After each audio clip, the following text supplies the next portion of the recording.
You just hate to see a winning streak end like that, don't you? Cardinals Cubs on Friday afternoon. Cardinals had an opportunity late in this game for a come-from-behind victory, and it falls flat thanks to the umpire. Tonight we'll talk about the Cardinals' 4-3 loss to the Cubs on Friday afternoon and how, unfortunately, that snaps the 6-game winning streak and therefore maybe turns the Cardinals more firmly into sellers than they already were, which I think they never really changed from that. John Mozeliak did say 8 wins in a row, maybe that causes us to take a pause, but they never got to 8 games. They got to 6, and then it was cut short on Friday. Ron Kulpa behind home plate at Wrigley Field. Alec Burleson, the faithful at bat, did not go the direction of Burley, and as a result, the Cardinals lose this game 4-3. Now, other things could have happened that would have changed the outcome, certainly, but I think if you're watching all 9 innings of this game, that was the primary moment where you say, if that goes differently, there's a very good chance the Cardinals end up with a W today, and we're talking now tonight on B. Schaeffer Daily about a 7-game winning streak, and potentially, as a result of that one game being flipped from a loss to a win, maybe the entire rest of the season, the trade deadline period, unfolds differently for the Cardinals and John Mozeliak. Now, they never said that was going to be the case. We've talked all week about it. We've speculated all week about it as the Cardinals have continued to stack up W's, but John Mozeliak didn't really leave a lot of room for interpretation going back to Monday when he basically said, yeah, we're in sell mode and we're looking to acquire assets. He said pitching, but the pitching that we do come up with is all going to be with the mindset of, can we get better for 2024? And when you recognize that Jack Flaherty, Jordan Montgomery, and Jordan Hicks are not under contract for that season, it makes it pretty obvious that those are the guys you are potentially considering unloading at the deadline. All 3 of them, in whatever order you want to place them as, are probably the Cardinals' 3 best pitchers.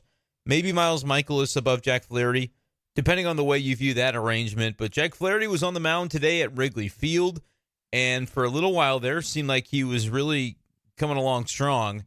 But he ran into some trouble there in the 3rd inning for the Cardinals, was able to bounce back from it nicely to the extent that he was able to get through 6 innings. But 4 earned runs, all of them coming in that 3rd inning for the Chicago Cubs. A couple of home runs. He gave up 1 to a guy that I had honestly never heard of in my life. Miles Mastrobuoni. I'm probably still saying that wrong, but it inspired me to make a tweet. If you've seen the viral video of the woman on the plane who says, that guy's not real, I had to take that. I was surprised, honestly, that people didn't latch onto that a little bit more. I thought that was funny. But this Mastrobuoni guy, I have never heard of in my life. Honest to goodness. But he homered today off of Jack Flaherty, as did Cody Bellinger, which was much more anticipated. Cody Bellinger has had a really nice season for the Cubs. He's got an OPS of 913. It's higher than anybody on the Cardinals. He signed a 1-year contract, and when it comes to 1-year contracts for a guy on a bounce-back deal, it almost doesn't even matter what the amount is. I was all in on Bellinger, thinking the Cardinals should make a run at him, and I feel very much vindicated for that mindset. Today he goes 3 for 4, a couple of RBIs on the home run, scored the run. 317 batting average, a 913 OPS. He's basically back to Bellinger MVP status of where he was in his best years with the Dodgers. And he just completely fell off the map. I don't know what it was. I know that there are ways to speculate about what it was when he was with the Dodgers toward the end of his career. Honestly, for me, I think it took him a while to get over that shoulder injury that he suffered in the playoffs when he did the celebration and basically went up top for a big-time high five, leaping off the ground, and did it with a lot of force. I think that whole, it wasn't even a high five. It was just mashing your arm into another guy's arm and throwing your shoulder out of position. That was the dumbest thing he could have done. Maybe that was what it was for Cody Bellinger to take a number of years to get back to form, but he looks like he's in form now. And again, I don't even know what they're paying him. It's $15 million or $18 million, whatever it is. It literally does not matter. It's a 1-year contract. The Cardinals once paid Greg Holland for a year and didn't even use him past the end of July. So Cody Bellinger he would be the best hitter on the Cardinals right now if he were on this team. and suddenly you'd feel like your outfield situation is a lot different, but I digress. It's just about identifying. I mean, that's what it boils down to. John Mozeliak identifying, and he can start with this trade deadline period, but in the offseason as well, pick the guys and identify the guys that you can sign and can be more valuable than the amount that you signed them to. I mean, that sounds simple, but if a guy like Cody Bellinger has won an MVP and you can just have him for money for a year, blows my mind that wasn't something the Cardinals were interested in. And hey, maybe I should say I'm wrong and they were interested and they just, he picked the Cubs or they offered more money or whatever. But I just, from the very beginning, I thought, you know what, Cody Bellinger would be a nice fit. And I feel vindicated. I feel very good about that because he is the best hitter on the Cubs. And we'll see if he ends up getting traded at the deadline as well, because the Cubs are kind of in the same boat as the Cardinals, out of the race. The Cardinals are 2.5 games behind Chicago. And if Chicago thinks they might be sellers, well, certainly the Cardinals should be as well. But nevertheless, I want to spend some time tonight on B Shape Daily talking about the eighth inning, the fateful eighth inning for the Cardinals, how we view that entire situation with Alec Burleson.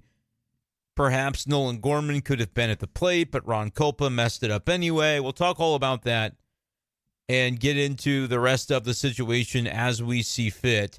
When it comes to the St. Louis Cardinals, having a loss tonight certainly does hamper the potential for them to scrap the plans to sell and go for this thing in the NL Central.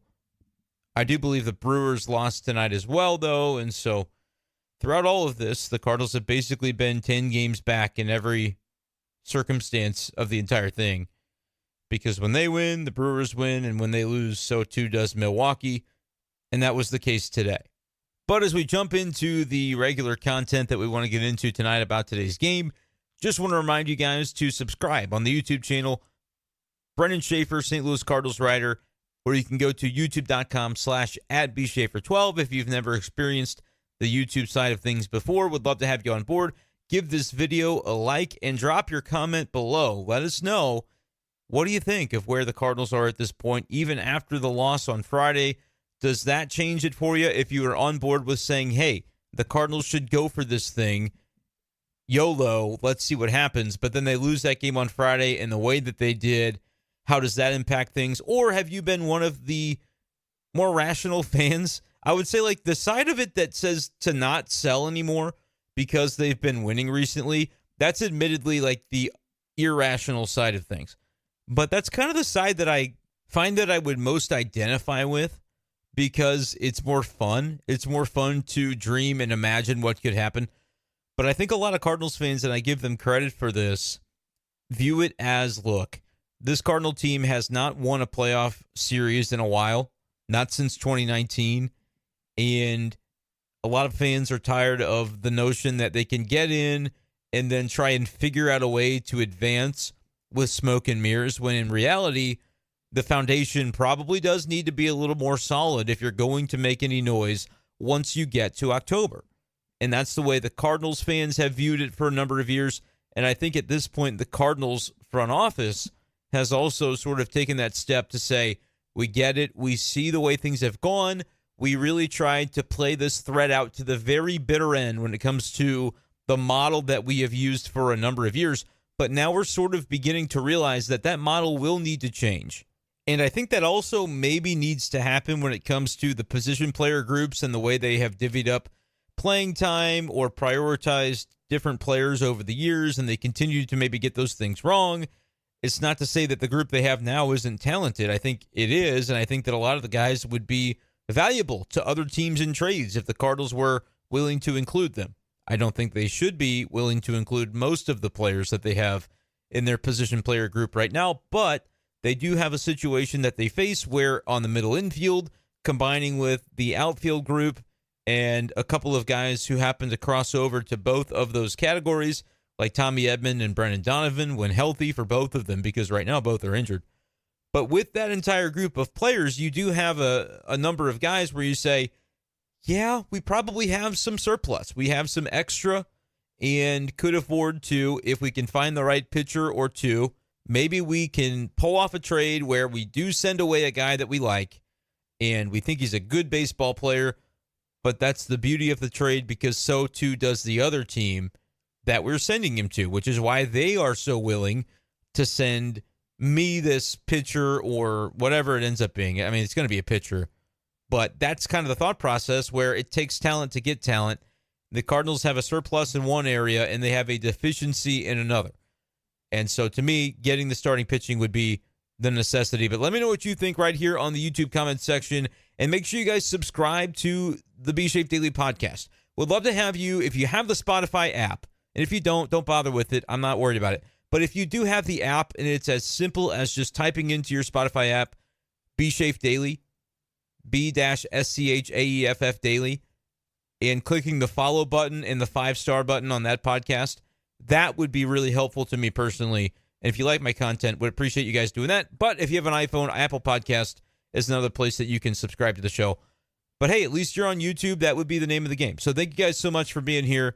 But now that I've talked for a little bit with the preamble, I want to jump right into the Alec Burleson at-bat, that moment in the top of the 8th inning today at Wrigley where the game was essentially lost for the Cardinals. I know they did end up getting a couple of men on base in the 9th inning, one of which came on a Wilson Contreras hit by pitch. I hope his hand/wrist ends up being okay, because as a catcher, you kind of need both your hands. I mean, even it doesn't matter what position you are, you need your hands. And Contreras continues to get hit in like some awkward areas and then be okay because of it. But that was kind of a little bit of a nervous moment. But nevertheless, the Cardinals lose this game 4-3. To me, not because of what happened in the 9th, but more so because in the 8th, there was a moment where like they had done it. They had taken advantage of the situation that they were given.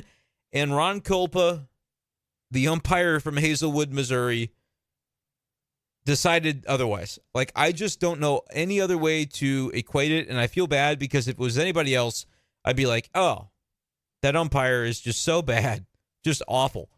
Unfortunately, I feel like a little bit of personal aspect to this because I've met Ron Kulpa and talked to him, and he's a nice guy. But man, was he making some bad calls today on the field at Wrigley. I mean, this was pitiful. This single-handedly, well, I guess I can't say single-handedly because the rest of the game would still get to unfold.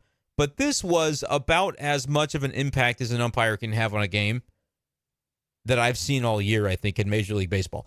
Like, listen, I normally am not that guy. If you listen to B Shape Daily for a long, long time, this is what, episode 420, whatever it is, you have probably heard me at one time or another say, hey, Cardinals fans were mad tonight about the ump, and I just don't really care.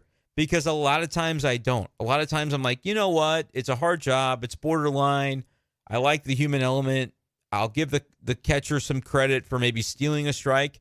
When it's a Cardinals catcher, you're all about it. You're like, yeah, steal a strike, dude. That's awesome. But when it's the other way around, it doesn't feel so good. But normally, unless it is egregious, I don't bring it up unless Cardinals fans want it brought up, and then I'll hesitate to do it, but I'll still talk about it because I know it needs to be.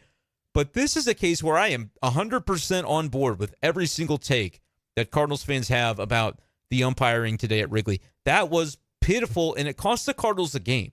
I honestly believe that it did. And a lot of people on Twitter were probably not happy with me, and the people who follow me on Twitter but also listen to my show will now get the full opportunity to understand exactly what happened with that. But I was typing up the tweet as Alec Burleson's at-bat was unfolding because I was frankly surprised that it wasn't Nolan Gorman batting instead. Because initially, Gorman was in the on-deck circle, which I agreed with. You have a right-hander on the mound. Believe it was Mark Leiter Jr., correct me if I'm wrong on that, but the Cardinals had runners on first and second with one out. Brendan Donovan was at the plate, pinch hitting because he still cannot play the field. He was out of the lineup today against the lefty Justin Steele. The Cardinals went very right-handed heavy. I believe it was righties throughout the lineup 1 through 9. No Nootbaar, no Gorman, no Donovan. That's a lineup you almost never see full of right-handed hitters. But they had a lot of lefties, therefore, to use off the bench and deploy at Ollie Marmol's leisure. And in that 8th inning, you have Donovan as one of those guys. And the move that I thought was brilliant. I was fully in support of this. I thought it was gutsy as hell. It was certainly risky, but I think it was Jordan Walker on first base, Tyler O'Neill on second, and TON takes third base. They steal. They pull off a double steal. The trail runner is able to easily get to second base because the throw goes to third. And Tyler O'Neill, man, that's the kind of stuff he can do. Like, for as much as we have sort of, and I don't even know if it's been that we've belittled Tyler O'Neill, but we have definitely been skeptical of him as the asset that he can be for the Cardinals moving forward. And in the moments where he is injured and it's like it feels like he's never going to make it back because of the back issue and he's not going to be able to get on the field, in those moments, which, by the way, it wasn't a moment, it was weeks upon weeks upon weeks. May 5th, I believe, was the day that he went to the IL, and he didn't return until mid-July. So it was a long time. I think we were right to go, man, this is killing this team if this was a guy that they were going to rely upon. But also, when you looked at his numbers, 620 OPS, it wasn't like he was lighting the world on fire with his performance, and we know that his performance in center field wasn't good. I think he should have stayed the left fielder the entire time. I think that probably wore on him a little bit, trying to bite off more than he could chew. As the player, as the athlete, you always want every opportunity. But I think the Cardinals should have had the foresight to say, look, he is a Gold Glove left fielder. Let's stick him in left field and have him be elite instead of trying to screw around with what we need to do with center field. And I still maintain that the reason they did it in the first place was because they didn't view Dylan Carlson as an everyday player. They were very skeptical of him against right-handed pitching. And, you know, the season in his entire career has played out as such where he has not been as strong against righties. As a switch hitter, that's frustrating because you'd like to think that the switch hitter element can be an advantage, but he simply has not been as good from the left side of the plate. Even though he's got moments where he's fine, he's not been able to string it together consistently, and he also kind of felt like the Cardinals didn't give him the chance to do so based on his numbers in spring training. He had some pretty good numbers against right-handed pitching. I think at 981 OPS. He felt like maybe that should be the cue to the Cardinals giving him that everyday opportunity, whether it was a lefty or righty, doesn't matter. But then Jordan Walker gets called up, and you already had Nootbaar that you were committed to, and Tyler O'Neill was back. So that is what began the squeeze of Dylan Carlson, which has ensued for more than 3 months at this point, and could end up with him in a Yankee uniform or somebody else's uniform as a result. And again, I think that would be short-sighted. But at the same time, I don't want to diminish what Tyler O'Neill has done the last couple of days since returning to the team. He has the ability to move on the bases. He's got good speed, stole that base, which again, I thought you're a Cardinal team that's however many games out, you're 10 games back, you've got nothing to lose at this point, and you're trying to make a comeback in a singular game against the Cubs. If you think you've got a beat on a pitcher, freaking go for it. I have no problem with Tyler O'Neill going second to third, stealing that base, doing so successfully for a guy of his speed. Like, he should be that guy every time he steps on a base, though. If he gets to first base, it should be on every television broadcast a complete focus on, is Tyler going on this pitch or the next one? Like, when's he taking the base? Not if, but when. That is the kind of athlete that Tyler O'Neill is, and when he is going confidently, there's nobody like him. I'm serious. For as many things that I have said skeptically about Tyler O'Neill this season, when he has confidence in himself, there is almost nobody like him in Major League Baseball. Because he could probably be like a 30 stolen base guy, probably more. He could hit 30 to 40 home runs if he's going to do what he's fully capable of on his best day. And maybe you might say, well, anybody could do on their best day better than they would on their aggregate, and that's fair. But I just want to make sure that I'm clear about this.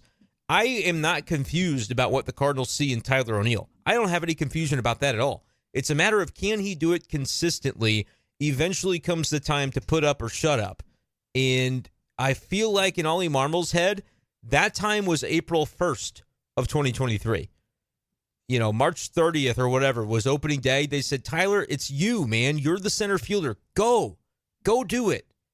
And then 5 games into the season, Ollie Marmol had to have been beside himself to see Tyler O'Neill rounding third base and just like moving in slow motion. And remember, that game at Busch against, I think it was the Braves, he was thrown out at the plate, and that was the night that Ollie said it was a hustle thing, which was he said that ensued for 3 days. And Cardinals fans, some of them said, oh, that's the beginning of the end there for the Cardinals. We all should have known that Ollie didn't know what he was doing. Well, I think it's deeper than that. I think Tyler O'Neill has been given opportunities by this organization, and he hasn't always picked them up. He hasn't always taken his opportunity and ran with it. However, sometimes you're a guy and you've got injuries, and it's not his fault that he's got the injuries in his body that he has from time to time. Sometimes, do I think the Cardinals would have liked to have seen Tyler O'Neill grit through some of those and just keep on playing? Yeah, that's a thing. They wish that he was a little more durable. But I bet he wishes it too. And so that is a tricky thing when you're talking about a guy's livelihood, a guy's career, to just make these bold statements and say, I know what the hell I'm talking about, even though I'm not in the building and I don't know Tyler O'Neill's medicals and all these. But as fans, as media, we want to feel like we know what's going on. And so we'll make these bold proclamations. And there are probably times this year where I've talked about Tyler O'Neill and I've just kind of written him off like, okay, sure, we'll see him when we see him. And at the time, that felt right. But you know what? Right now, we see him, and you get it. You get what it looks like. But the question does become, how many weeks will go by before the next setback or the next flare-up? And is that fair to Tyler O'Neill as a person to ask that question? Probably not. But I think if you're the Cardinals organization, that almost does have to be your mindset, where you have to make a wager. You're betting at this point. You've got your poker chips, and you say, listen, am I going all in on this hand, or am I going to fold, keep what I can, and I'm going to wait till the next hand to make sure that I don't go into ruin as a result of my belief in this particular hand? Well, this isn't poker. This is Major League Baseball, and Tyler O'Neill is the hand. He's the player. He's the guy that you have a chance to go all in on. And really, it doesn't cost you a lot to do it. You just say, hey, we're going to keep playing you, which is what the Cardinals have said. And they're going to find out what he is. But it has been a very topsy-turvy kind of year for Tyler O'Neill. And as much as I am a big Dylan Carlson fan, I think he's a good player. I think he's a kid that's 24 years old that has not gotten the full opportunity that he deserves. And it's not, and people can look at his plate appearances and say, well, he's played X amount and he's gotten all these chances. Why would you say something like that? Well, I would say, look, he was a former top prospect. He was a top 20 prospect in MLB, according to MLB Pipeline coming into the 2020 season. Julio Rodriguez was, and I won't be definitive about this because I don't remember, he's either one spot above or below. Go to MLB Pipeline, go to the 2020 Top 100, and it was Julio Rodriguez, Dylan Carlson in one order or the other, both within the late teens in the top 20 of the MLB prospects. Dylan Carlson had a pedigree. And I feel like the Cardinals, yeah, maybe they've given him plate appearances, but it's not really been by their choice to put him out there every day, to give him the center field job the way they did to Tyler O'Neill. What's the reason for that? Well, Dylan Carlson in 2021 had a 780 OPS, and he really demonstrated some really good skills for like a 21-year-old kid, 22-year-old kid. Tyler O'Neill, though, man, he was a top 10 finisher in the MVP vote in the National League for that 2021 season. And once you see that happen for a full season, you're going to chase that for a while. And that's what the Cardinals have done. And so it's maybe through no fault of Dylan Carlson that he has been on the outs a little bit with this thing, because Lars Nootbaar is a talented player that I think is, I'll admit it, I think he's more well-rounded than Dylan. I think Dylan's a better center fielder defensively. The catch that Dylan almost made today, I really wish he had caught it because it would be good for my brand. But that was a tough play. One that he probably should have come up with for his skill level. But you're telling me Lars Nootbaar is going to make that catch from center and get that jump? No chance. I love Lars Nootbaar. I was the one that came out a couple years ago and said, no chance you trade him for Frankie Montas. Don't do it. If you were to pull up that piece of crap trade website, it would say to do it at that time, I think. But I said, you can't do it. Lars Nootbaar is too valuable to this team. And Frankie Montas, frankly, is too much of a risk. And both of those things, I think, have proven to have been true. But Lars Nootbaar has not taken off like a superstar. He's just a solid outfielder, but he's still a young guy. But Dylan Carlson doesn't get the benefit of that doubt. For whatever reason, it's not viewed in the same way. I think it's because of the right-handed pitching issue If you were to match up Lars Nootbaar against right-handed pitching, you feel good about the result.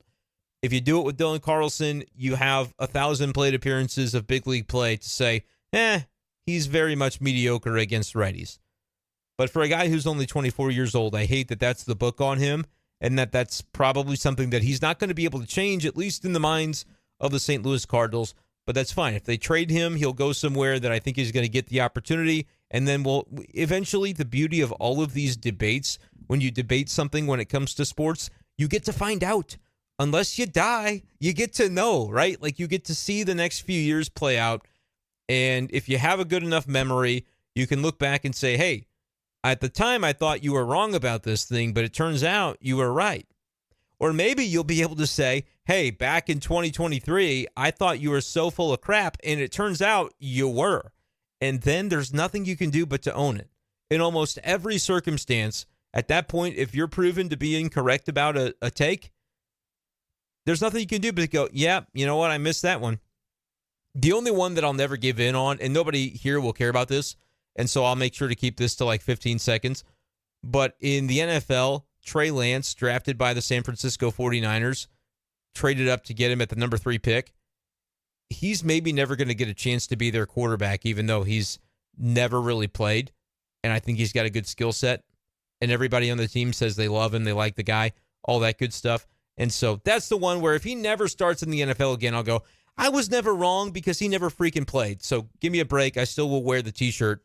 I have a Trey Lance jersey already. Maybe that was a little premature. But anyway, but most of the time when it comes to professional sports, you're going to get to know if the guy that you backed personally ends up being him or not. Dylan Carlson, we'll see if that's what the Cardinals are elsewhere. But this was my long tangent. You know that I have one of them per episode of B Shafe Daily, which, by the way, YouTube comment section, I want to hear your thoughts. I read every comment. Let me know what you think. But I was going on this tangent to describe why Tyler O'Neill should not be completely written off by the fan base. And the Cardinals have certainly not done it. And they have been given every reason to have done it, by the way. I think there was a time this year where they were not too pleased with him. Through no fault of his own, maybe. He went and got the second opinion about his back. They felt like, shoot, this dude should be back in a few weeks. And it took 2.5 months. And so was there frustration by the Cardinals from that? Absolutely there was. But they also are savvy enough to say, look, whether it's just to get him a showcase ahead of the trade deadline or we really think this guy can be a part of our present and future, we're going to have to play him. And so that's what they're doing, for better or worse. And they're letting some bygones be bygones about the way his season has gone to this point, because inevitably, if he goes 7 for his next 11 over 3 games, his OPS isn't 620 anymore. It's about 720 at that point, because he's the kind of player that can go on a run and carry you. And by the way, he came out, it was 620. Now it's up to 653 for the OPS after a nice day on Thursday. And then Friday, he went 1 for 4, scored a run, but also reached base via walk. He's a talented guy. I think they just miscast him, and that, along with the injuries that are basically a historical factor for him, caused Tyler O'Neill some issues. But if the Cardinals never put him in center field again, I think they're onto something. I think they could potentially get some value out of O'Neill. But that's my long little tangent. We'll get back into the context of this game. He steals third, trail runner Jordan Walker to second base, and now you're in a spot where a base knock by Donovan, who is more than capable of giving you one off the bench, would give the Cardinals a lead. Instead, he gets walked, which brings up the situation of the bases loaded, 1 out, down by 1, tying run on third, go-ahead run on second. Basically do anything but ground into a double play, right? Nolan Gorman had been in the on-deck circle until the Donovan walk, and they pull him back, bring up Alec Burleson to face the righty Mark Leiter Jr. Alec Burleson has lesser numbers on the season when compared to Nolan Gorman. We know that Gorman went through a really long slump, but was amazing before that and has kind of turned it around since then. Whereas Burleson has, he's got a 239 average, a 682 OPS. The one thing that he does have is he does not strike out. I think he struck out like 22 times all year, which if he played a full season would be I think I said it yesterday, it would be Pujols-ian, the lack of strikeouts for Alec Burleson. He just does not whiff. He doesn't do it. And that's a credit to him.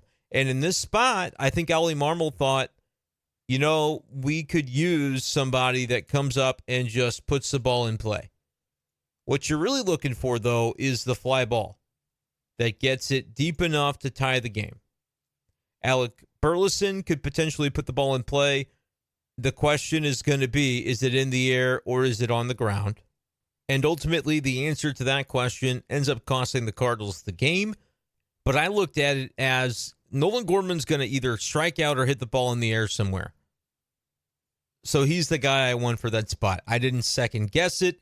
I was typing it up at the moment. I was totally committed to saying I would go Gorman. I would stick with what I had originally. The walk to Donovan does not change anything. Ollie Marmol, I think, was trying to avoid the strikeout, I guess.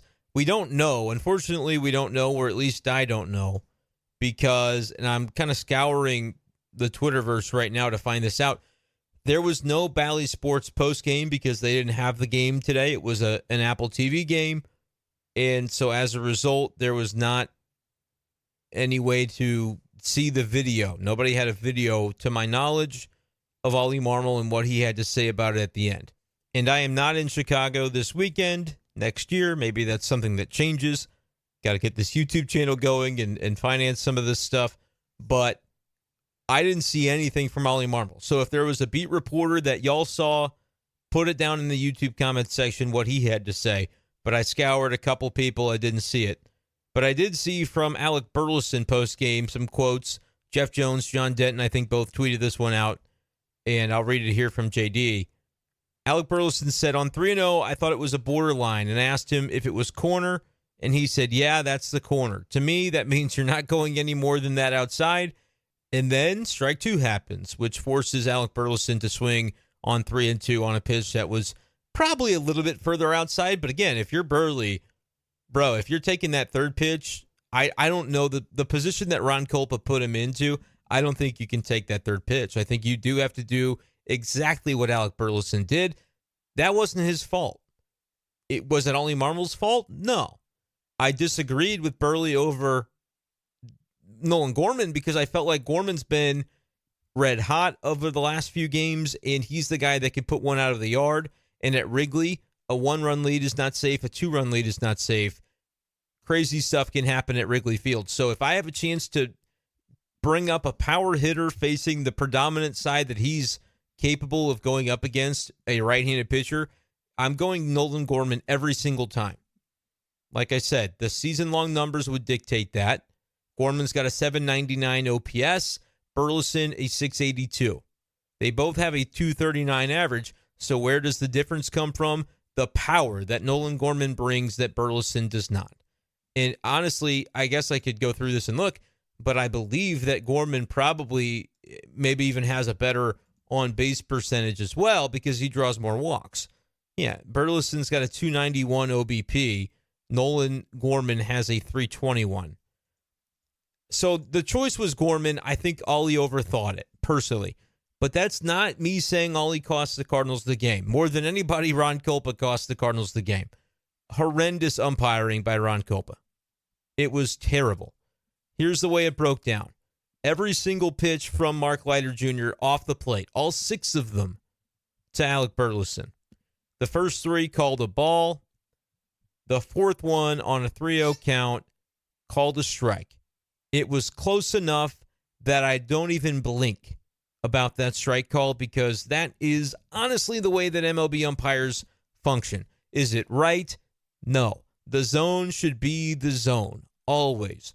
But it's not that way, and at some point, you watch enough baseball to just go, yep, that's what these freaking guys are going to do. The umpires are going to extend the AB. If you're anywhere close, if you know ball, you know that's what happens. Should it be that way? I'm not arguing that. I'm just saying it is what it is. But the next pitch should never happen that way. 3-1 count. It was at least, as Burleson said, maybe 2 baseball lengths off the plate compared to the previous one. It was outside by 5 or 6 inches. It was hilarious looking at the Apple TV broadcast of like their little StatCast cam or pitch tracks or whatever the hell they call it on Apple. And it's like a gyroscope and it's going in 360 degrees and you're seeing the angles and everything. There's not an angle on earth that shows that is a strike. Terrible call by Ron Kulpa, cost the Cardinals tremendously in that spot as a result of what happened next. If Alec Burleson punches one into the outfield, nobody cares. You thank Ron Kulpa for giving Burleson the opportunity for multiple RBIs instead of just one. But that's not what happened. And if I'm Mark Leiter, I mean, this is exactly what you should be doing.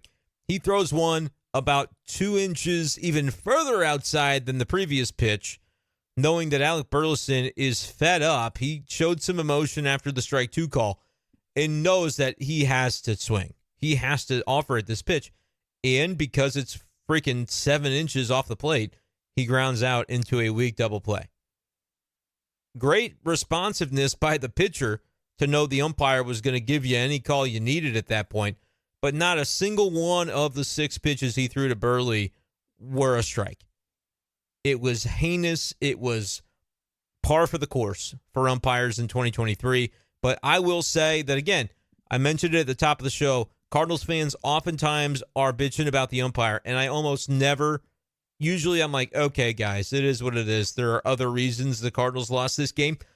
That's not what I'm saying tonight. Tonight, Ron Kulpa cost the Cardinals the baseball game because I believe that if you walk Burleson and it's tied, you've still got only one out, and then you've got a chance to continue that inning. I just don't. I mean, it's top of the lineup at that point.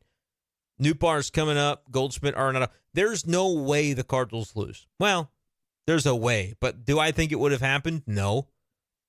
Do I think that Gorman should have batted over Burleson? I do, but that's more of like nitpicky. That's more like we're just talking ball at a bar and we've all got opinions and, you know, who knows who's correct, right? We'll never see it play out the other way, so we can't confirm it.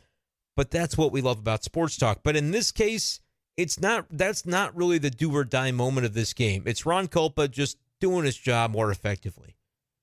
There's no recourse for umpires. I am so in favor of a challenge system at a minimum where I don't know if it's each batter should get a chance once per game to go, hey, check that. And you might say, well, my gosh, if every batter, that's 18 guys, that'll take a long time. It's pretty simple the way you implement it, but MLB would just have to care enough to do it.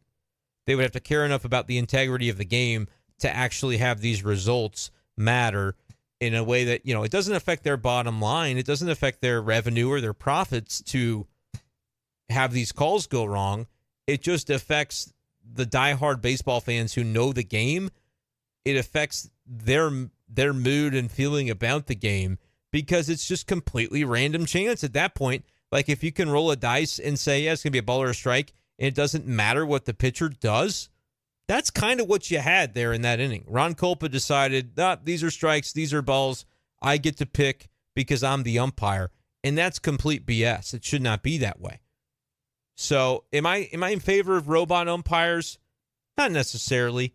I'm getting to the point, though, where I would take it because of just how bad we see some of these calls go. I mean, Ron Kulpa's not a bad person, but he had a bad day at his job, or at a very minimum, he had a bad 90 seconds at his job where he called those consecutive strikes against Alec Burleson. Neither of them had any business being called a strike. And unfortunately, when you get into the ninth inning of a game, as an umpire, you got to be aware of the situation and say, I cannot allow myself to get caught up in this moment and say, hey, you know what would be cool? A 3-2 pitch right here.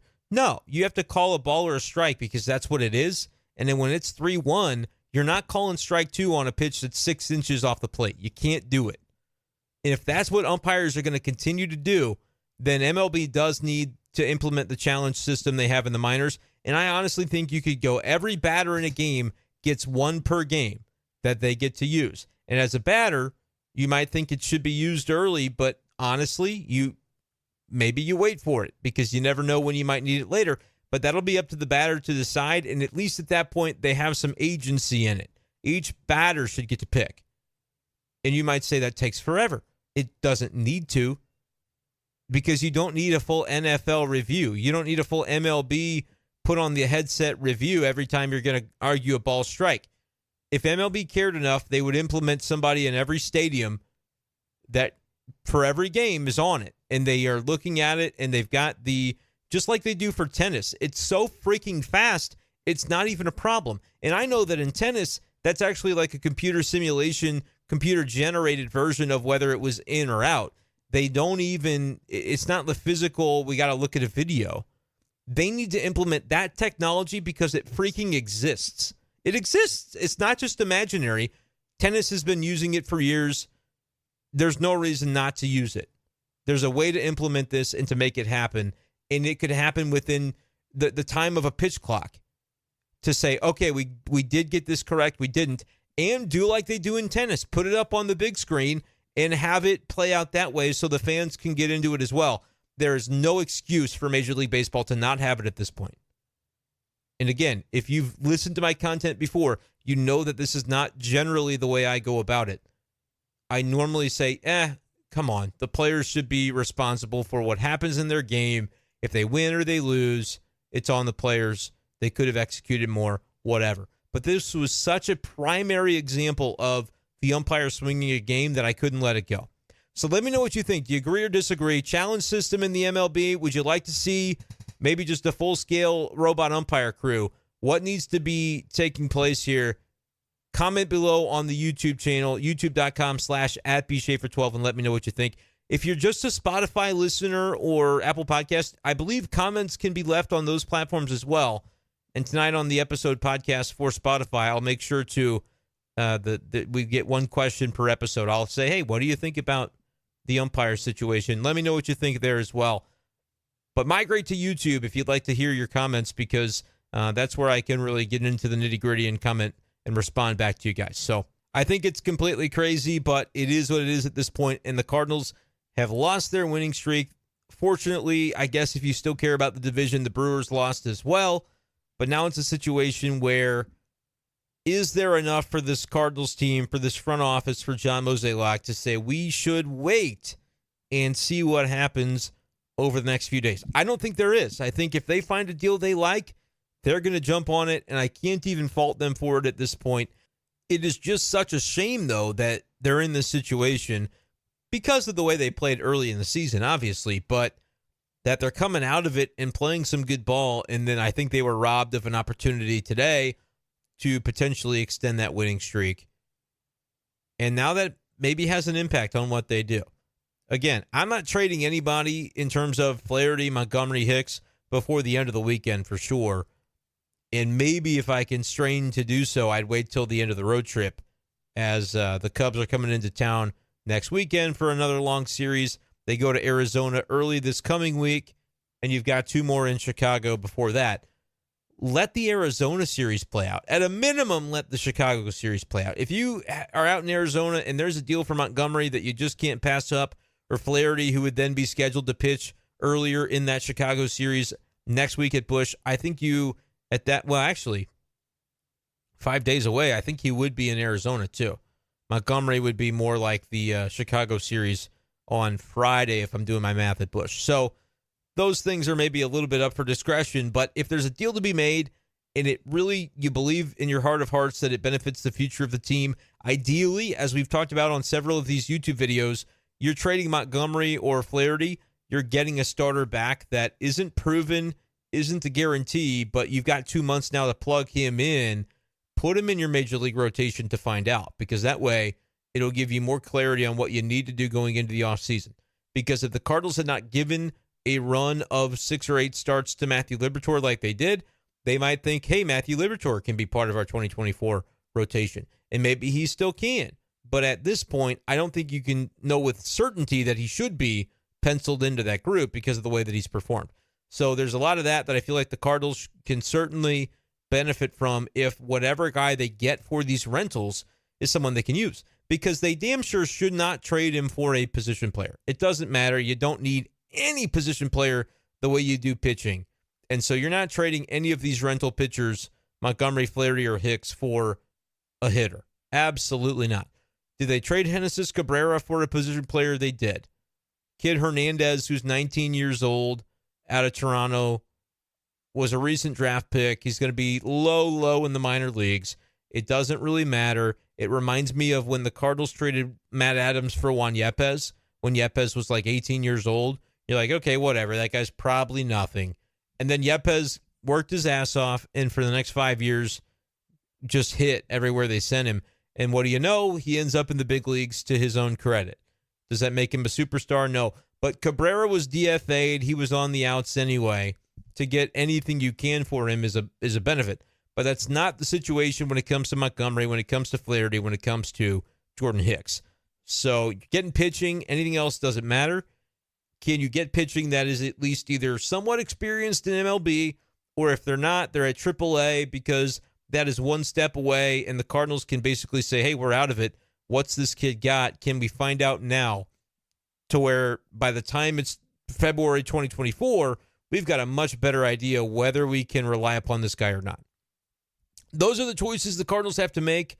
The loss on Friday does hurt if you were holding out hope that they would not sell, that they would hold the fort and just let it play out the way that it could. I don't think that'll happen. I think we're going to have a lot of action over the next couple of weeks when it comes to the St. Louis Cardinals making moves ahead of the deadline. So make sure you guys are subscribed to the YouTube channel. Plenty of Cardinals talk coming your way on B. Schaeffer Daily, which I'll post every day to YouTube. It'll also be on Spotify and Apple Podcasts if you can subscribe, follow, and give a review on those apps as well. That's going to do it, though, for this edition of the show. I appreciate you guys, as always, for tuning in, and we'll talk to you next time on B. Schaeffer Daily. Peace.